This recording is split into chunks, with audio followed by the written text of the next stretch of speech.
Hello everyone, my name is Kevin. Today I'll show you the cabinets. For cabinets, wardrobe, and storage, there's one bottom here, there's only buttons in B5. There's more towards mapping. Alright, let's get into it. Alright, so I use storage for example. Okay, so you can see this down here, this one. Okay, we go for wardrobe, same thing.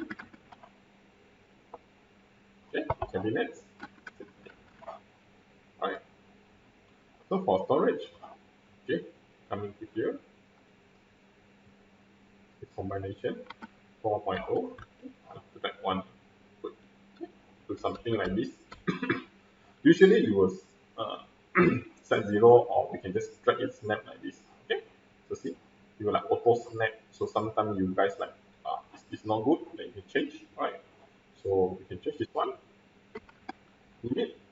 So if there's a limit for you to snap, you see I can snap here.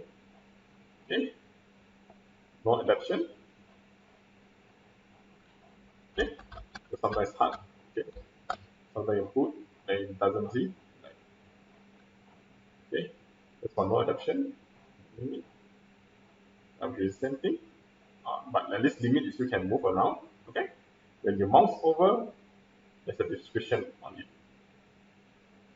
Okay, so for free adoption, it's freely. So I can freely what I want. Okay, it won't snap. Okay, I can even choose a number. Okay, maybe this number here like this.